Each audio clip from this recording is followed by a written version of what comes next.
With so many options, why choose Arizona State University? For me, the only online option was ASU because of the quality. Their faculty was really involved with their students and care about your personal journey. The dedication to my personal development from my professors, that's been extremely valuable to me. Earn your degree from the nation's most innovative university. Online. That's a degree better. Explore more than 300 undergraduate, graduate, and certificate programs at asuonline.asu.edu. So if you haven't had enough on the minutia of 9mm, the 115, the 124, and the 147, this is your episode. We're going to get even nerdier and even deeper dive with some data, deep in the weeds on this subject. Some people are really into that. Some people won't be. That's okay. That's what we're going to talk about today on Gunfighter Life. Saddle up for this episode, where we talk about ballistics of the 9mm, 115, 124, 147. And welcome to Gunfighter Life, the podcast where we talk about guns, gunfighting, tactics, ballistics, the right way, with Almighty God at the center, Judeo-Christian values, and real-world first-hand experience. First of all, guys, I know this audio is going to be not as good as if I'm doing it on the computer. I'm doing it mobile, and that's because I'm working a lot of extra shifts.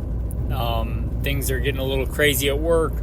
I don't talk too much about my job. My primary, financially supportive job is I work as a private security contractor. Most of you guys know that.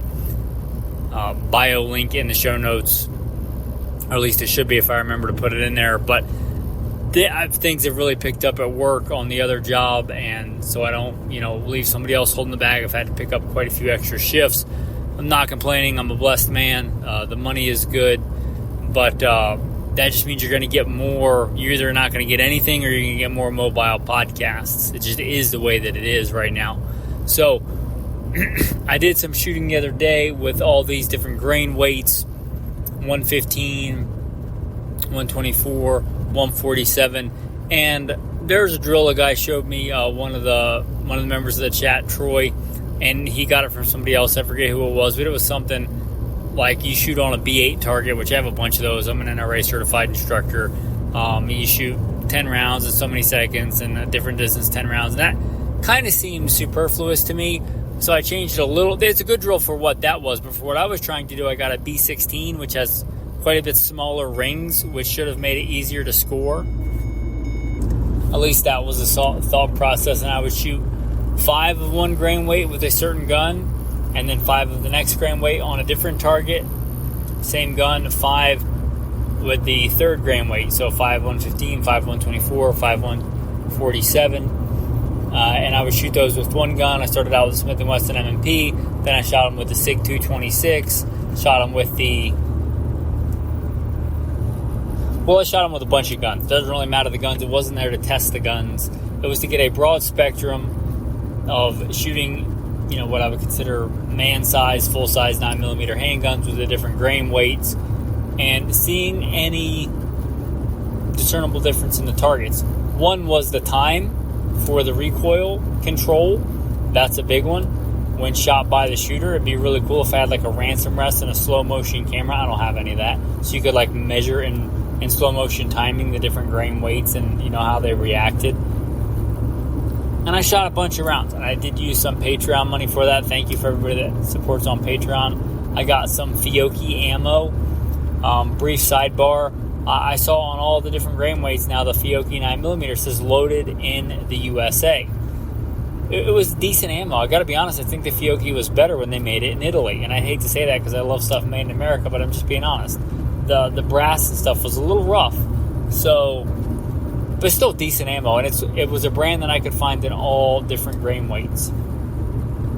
And this came up from somebody in the chat, real good guy, but I don't think he reloads, so he doesn't know this. And he thought I was asking about what do you guys think are going to be the results. And he said, well, the 115 should recoil less because you just basically have the same primer, the same powder charge, and you just put different bullets on it. So the lighter bullet should have less recoil. Guys, that's not how that works. And it's not his fault. If you don't reload, you probably don't know that. But if you get, some powders won't load every grain weight, but let's just say you do have a powder like 700X, You don't have to know what that is, but it's a powder that will work with every grain weight. One of my kind of go-to old schools for competition.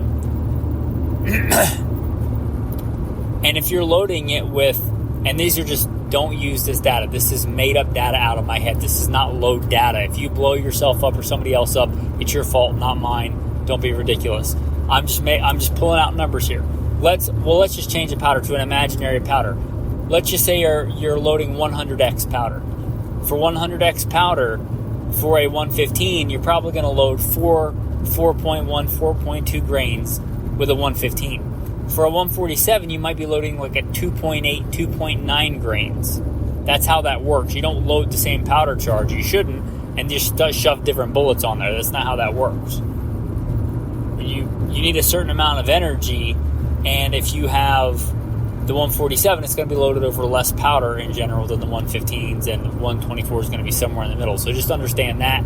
I think a lot of people don't understand that, since I don't consider that guy a stupid man. He didn't know what he didn't know. So no, they don't all have the same charge weight of powder. So, and that said, in general, you guys probably already know this, but the 115 is going to be a lighter grain weight going faster, and the 147 is going to be heavier grain weight going slower, and the 124 is in the middle. The 115, just rough numbers, like 115, this depends on so many things: humidity, what you ate for breakfast, the barrel length, the kind of rifling, the bore diameter, all kinds of stuff play into this. But rough numbers, let's say a 115 is going at 1250 out of a standard 9mm, and a 147 is going at 960.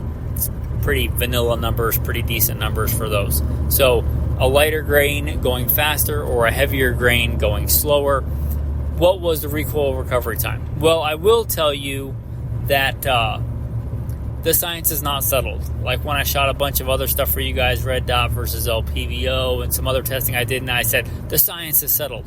Mostly to joke about what a ridiculous thing science has become, because it's no longer science. It's like political opinions that they spout as science. But anyway, this is not settled science. I shot a bunch of rounds, a bunch of different guns, and there wasn't a whole lot of correlation. The fastest shots the fastest string that I had of the 5 rounds was and it was low ready, come up, and I figured it was 5 yards or 7 yards, but that's not really important. The fastest one was with a 115, and that was 5 rounds in 1.55 seconds. But the other ones weren't far behind that. I mean, not a lot. The one big correlation that I did see was consistent accuracy. And this is kind of, maybe if we can take anything away from this data, correlated with other data. So the max spread with the 115s, and I measured the max spread of all these rounds, and I shot a bunch of rounds. It wasn't just like one string, 2 strings. It was a lot of strings. It was a lot of data. That way you can throw, out garbage data. But the horizontal spread and the vertical spread. The horizontal spread on these targets was 6.5 inches, and the vertical spread was 4.75 inches for the 115. And for the 147, it was 4.6 vertical and 2.85 horizontal. That's a much smaller group. It's a much smaller spread. So that was a significant difference. And I've often thought that 147s were accurate. And what I did one day, when I could be on my phone, is I went to a bunch of different sources, but mostly American Rifleman Review. You're probably familiar with the N.R.A, American Rifleman. They review a lot of guns, but they generally have a pretty standard pistol accuracy test where they shoot groups at 25 yards. And I looked at a bunch of different pistols, Glocks, SIGs, doesn't really matter. I tried to get a broad spectrum of different guns that people were actually carrying and using. And I looked at them and I did a tally of what was the most accurate. And I had to pick ones that shot all the different grain weights. Like the tests couldn't just be all 147s or 115s or only 115s and 124s. I had to look up tests where they shot 115, 124s, and 147s. And I got those and I took screenshots, and then I just simply did a tally. And I did a tally of which loads were the most accurate and what grain weights. And it was it was significant that there was far more accurate loads in the 147s than there was in the 115s and 124s. Why is that? I don't know. But we see that correlation with my data as well, or data. I like data. I don't know why I said data, but probably since I've been up since 4-something this morning, and this is like already after a full shift and 2 workouts. But we see that kind of correlation there. Why is that? This is speculation on my part. My hypothesis is that you're not dealing with like a bolt-action rifle where everything locks up tight and it's solid and there's really not a lot of moving parts while the gun is being fired.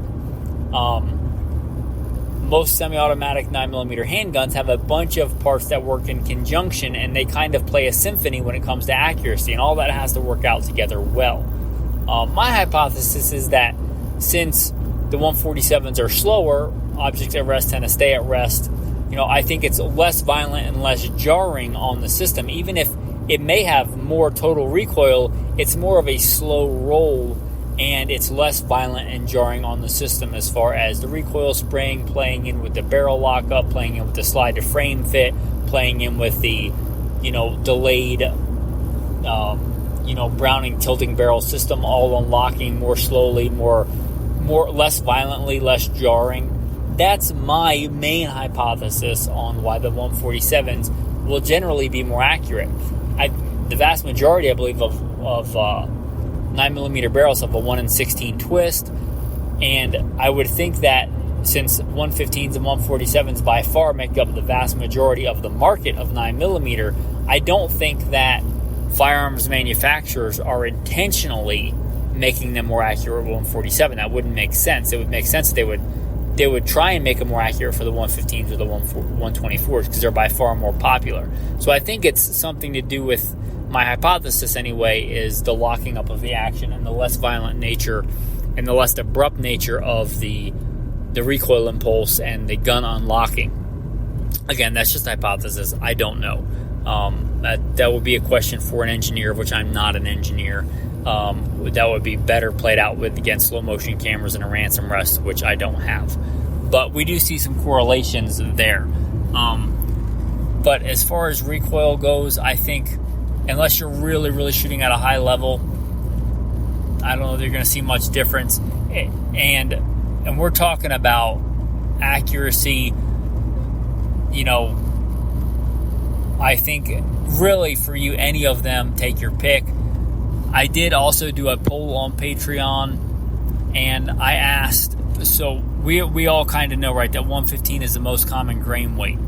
But I asked this before I think I announced this data, but I asked, if they all cost the same, let's say they all cost 20 cents a round, which is a decent price right now for 9mm. Let's say they all cost 20 cents a round. They were all the same price, 115, 124, 147. And by far the winner was, what would you pick? By far the winner was 147. So that tells me people are buying 115, maybe not because they love it, but because it's cheap. And again, the difference is not vast. And if you're just trying to buy as much ammo as you can to train with and be good with, that's a fair point, right? You can shoot more 115 grain. And you getting out and training, I think, is by far the bigger X factor there than the minutia that we're talking about. That being said, if you're training for real life stuff, for defensive encounters, if you're doing it for work, you're doing it as a serious concealed carrier, well-regulated citizen, I tend to prefer the ballistic performance of 147s. That's just me. You may prefer lighter, faster bullets instead of heavier, more slower bullets.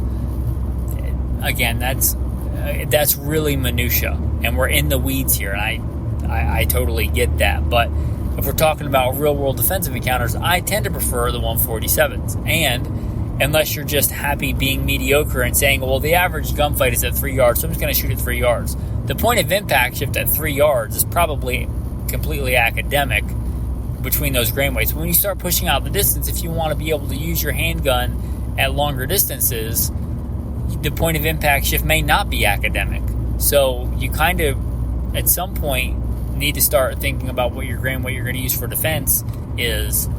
And for years and years, I've settled on the 147s. That's not the only thing that I'll use. Again, if I'm practicing the draw at short range and trying to go really, really fast and I want to save some money, I'll either honestly do it with the 22 or I'll do it with 115s or 124s, whatever's cheap. But if I'm doing what I would consider more serious and, drills that require more precision shooting, I think it's important to have your gun zeroed and your optics zeroed or iron sight zeroed for the grain weight you intend to shoot, because the point of impact shift can be drastic. So these are some things to consider on the different grain weights. Again, it's not settled science. I'm not telling you you're wrong if you pick any of these. And I didn't talk a lot about the 124s because they're kind of in the middle. They did have the largest extreme spread, but I'll be honest, that's on me. The data is the data. But I threw one of those shots. I meant to shoot 5 and only shot 4. And then I was like, I got to shoot one more. And I threw it out there and shot. And I threw that shot to the right, like pretty far to the right. But if it wasn't for that, you would have seen a pretty linear pattern between the group size opening up over a large swath of 115, 124s, and 147s. And pretty much as what you would expect, the 124s are kind of in the middle. So something to consider, something to think about. If the waters weren't muddy enough, there was also the 135 grain, which wasn't really a thing. It wasn't real common at all, and then you're starting to see it be more common. It's not a new round at this point, but the 135 Hornady Critical Duty Plus P. The issue with that is there aren't a lot. There are more than there used to be, but there's not a lot of practice and training ammo in 135 Plus P. So just some thoughts there to muddy the waters a little bit. But 115, 124, 147s are by far the most common grain weights. So I thought I would try and get you guys some data. And I hope this was of some benefit to you. But I did a lot of shooting, did a lot of testing, and I didn't want to waste that. And again, the auto quality, it is what it is, guys. I've tried for a long time and cashed out savings accounts and Bitcoin and stuff to try and make the podcast a full-time income. It's not a full-time income, but if you would like to help and support the podcast, help get some good data and things like that, and get a lot of really cool insider-only content, consider becoming a patron. There should be a Patreon link in the show notes. I appreciate you guys. Blessed be the Lord my rock, who trains my hands for war and my fingers for battle, and have a blessed day.